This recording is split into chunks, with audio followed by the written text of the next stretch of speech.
Hello বন্ধুরা, গানের জগতে জেমসকে চেনে না এমন মানুষ খুবই কম আছে। শুধু এই উপমহাদেশেই নয়, তার গানের মাতোয়ারা হয়েছে সারা দুনিয়ার মানুষ। কি করেননি গানের জন্য গানপ্রেমী এই লোকটি, কিন্তু আকাশচুম্বী সফলতার কথা হয়তো ভাবতে পারেননি। গানের জন্য বাবার সাথে অভিমান করে ঘর ছাড়েন তিনি কিশোর বয়সে। গানের প্রতি ছিল তার অগাধ ভালোবাসা। ঘর ছাড়া এক ফেরারি ছেলে থাকতে শুরু করেন আজিজ রেকর্ডিং এ। সেখান থেকেই তার সঙ্গীতের ক্যারিয়ার শুরু। গিটার হাতে মধ্যরাতে ঘুমভাঙা শহরে চাঁদ মামার সঙ্গে স্বপ্ন ভাগাভাগি করে। অল্প বয়সে পাড়া মহল্লায় মুখে মুখে উচ্চারিত হয় তার নাম। স্মৃতির ক্যানভাসে হয়ে ওঠে এক উজ্জ্বল নক্ষত্র। বাংলা ভাষায় তিনি প্রথম সাইকিডেলিক রক গান শুরু করেন। গিটার বাজাতেও তিনি ছিলেন দারুণ পটু। বলছি অবাধ্য এক ছেলের কথা, বলছি সঙ্গীত জগতে উজ্জ্বল নক্ষত্রের কথা, ব্যান্ড সঙ্গীতে জীবন্ত কিংবদন্তি গুরু জেমসের কথা। প্রিয় বন্ধুরা, আজ স্টোরি বক্স চ্যানেলের মাধ্যমে আপনাদের জানাবো এই কিংবদন্তি গায়ক গুরু জেমসের জীবনের নানা জানা অজানা তথ্য সম্পর্কে।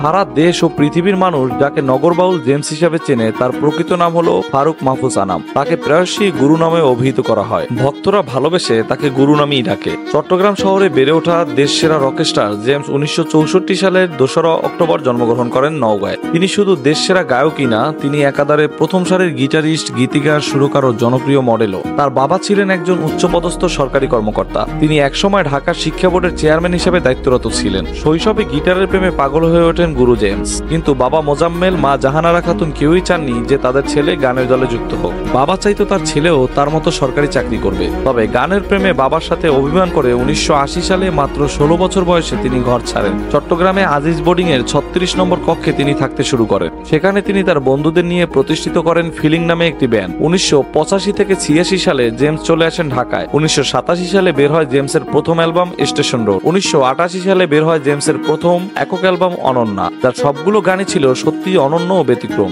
1991 সালে জেমস ভালোবেসে অভিনেত্রী রথিকে বিয়ে করেন। 10 বছর সংসার করার পর 2002 সালে তাদের বিচ্ছেদ হয়ে যায়। প্রথম স্ত্রীর করা মামলায় তিনি বেশ কিছুদিন জেলও খেটেছিলেন। জেমস পরবর্তীতে বিয়ে করেন বেনজির সাজ্জাদকে। বেনজিরের সাথে 1999 সালের এক কনসার্টে তার প্রথম সাক্ষাৎ হয়। বর্তমানে জেমসের ঘরে 2টি কন্যা সন্তান এবং একটি পুত্র সন্তান রয়েছে। 2014 সালে গুরু জেমস জাতীয় পুরস্কার পান। গুরু জেমসের ভক্তরা তাকে নগরবাউল বলেও ডাকেন। তার কেরিয়ার 180 ডিগ্রি ঘুরে যায় 1997 সালে। এবছর বের হওয়া দক্ষিণী দুঃখ করোনা একক অ্যালবামটি ব্যাপক জনপ্রিয়তা অর্জন করে। আজও মানুষ গানটি শুনে চিৎকার করে কাঁদে। একই বছর জ্যাম ফিলিংস ব্যান্ড ভেঙে নামকরণ করেন নগরবাউল। তার গাওয়া উল্লেখযোগ্য গানগুলো হলো পাগলা হাওয়া, লেইস পিতা লেইস, দুঃখিনী, দুঃখ করোনা, তারায় তারায়, দুষ্ট ছেলের দল, আসবার কালে আসলাম একা, এত কষ্ট কষ্ট লাগে অন্তরে এবং তোর প্রেমেতে অন্ধ হলাম ইত্যাদি। শুধু দেশ নয়, দেশের গণ্ডি পেরিয়ে আন্তর্জাতিক পরিমণ্ডলেও জনপ্রিয় গায়ক জেমস বাংলার পাশাপাশি বলিউড গান করেও জয় করেছে কোটি কোটি ভক্তের হৃদয়। 2004 সালে কলকাতার সঙ্গীত পরিচালক প্রীতমের সাথে গান নিয়ে কাজ করেন জেমস। 2006 সালে ভারতের বিখ্যাত প্রযোজক মহেশ ভাটের সাথে গ্যাংস্টার ছবিতে ভিগি ভিগি গানটিতে ভয়েস দিয়ে ভারতের কোটি জনতার শিল্পী হিসেবে পরিচিত হন। ভিগি ভিগি গানটি ভারতের সে সময় শ্রেষ্ঠ গানের খেতাব পেয়েছিল।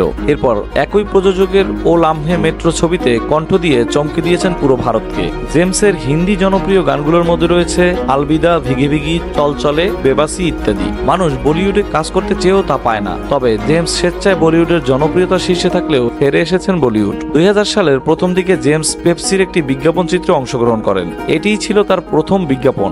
সঙ্গীতের পাশাপাশি ব্যবসায়ী হিসেবেও সুনাম রয়েছে জেমসের।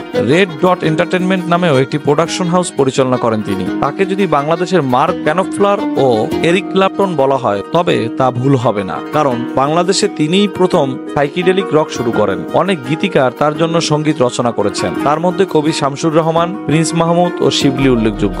জেমস গুরু জনপ্রিয় চিত্রনায়ক মান্নার অনুরোধে মনের সাথে যুদ্ধ সিনেমায় আসবার কালে আসলাম একা গানটিতে সুর দেন। 2014 সালে দেশা আসছে গানটির মাধ্যমে জাতীয় চলচ্চিত্র পুরস্কার অর্জন করে জেমস। এ শহরের পাগল ছেলেরা সব কইরে, এই এক ডাকি মাথা নষ্ট হয়ে যেত সবার। তারপর যখন শুরু হতো হই হই কাণ্ড, রই রই ব্যাপার, নাচে গানে মেতে উঠত সবাই। তারই পাশ তখন উতাল মাতাল হয়ে যেত। আজও তার কনসার্টগুলোতে হাত দুটো উঁচু করে একই তালে একই ডাক ছাড়ে সবাই। বাংলা ব্যান্ডের স্বর্ণযুগ তৈরি করার অন্যতম কারিগর, হৃদয় কাঁপানো এক অবাধ্য ছেলের জেমস হয়ে ওঠার গল্পটা এতটা সহজ ছিল না। অনন্যা অ্যালবামে ওই দূর পাহাড়ে গান দিয়ে শুরু হয়েছিল পথ চলা। ফিলিংস ব্যান্ড থেকে গাইলেন জেল থেকে বলছি। তারপর কবি শামসুর রহমানের কবিতা থেকে গাইলেন তারায় তারায় রটিয়ে দেব। এরপর থেকে পাড়ায় পাড়ায় রটে গেল জেমসের কথা, বাকিটা ইতিহাস। 90-এর জেনারেশনকে মাতাল করা এক পাগল বাউল জেমস।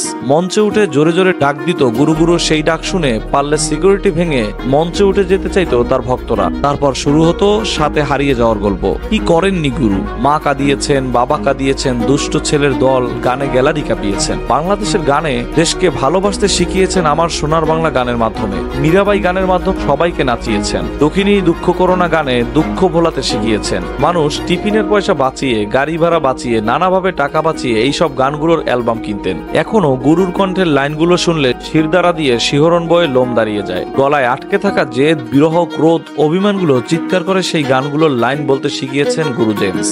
জেমস এক লিভিং লিজেন্ডের নাম। জেমসের মতো লিজেন্ডরা লাখো দেহের লুকায়িত মনে প্রজন্ম থেকে প্রজন্ম বেঁচে থাকে। ঠিক তেমনি গুরু জেমস, তুমিও আমাদের মাঝে বেঁচে ছিলে, আছো, থাকবে চিরদিন। আজ বিশ্ব তারকা জেমসের দুঃখ, জেমসের সাফল্য তার বাবা মা কেউই দেখে যেতে পারেননি। আর তাই তো তার কণ্ঠে বাবা কতদিন দেখি না তোমায় কিংবা মা গানে এতটা দরদ ঝরে পড়ছে। দেশের সাধারণ শ্রোতাদের এই গান স্পর্শ করে যায় এখনো। অস্কার সহ জাতীয় পুরস্কার ও অসংখ্য পুরস্কার জয়ী নগরবাউল গুরুখ্যাত নক্ষত্র খচিত গায়ক জেমস আজীবন জনসাধারণের শিল্পী হয়ে বেঁচে থাকবে কোটি ভক্তের হৃদয়ে। প্রিয় বন্ধুরা, ঘর ছাড়া ছেলের বিশ্ব তারকা হওয়া গুরু জেমসের জীবনীটি ভালো লাগলে লাইক করুন এবং জেমসকে আপনাদের কাছে কেমন লাগে তা অবশ্যই কমেন্ট বক্সের মাধ্যমে জানাবেন। এবং এমন অনুপ্রেরণামূলক ভিডিও পেতে আমাদের স্টোরি বক্স চ্যানেলটিকে সাবস্ক্রাইব করে পাশেই থাকুন। ভিডিওটি দেখার জন্য সবাইকে অসংখ্য ধন্যবাদ।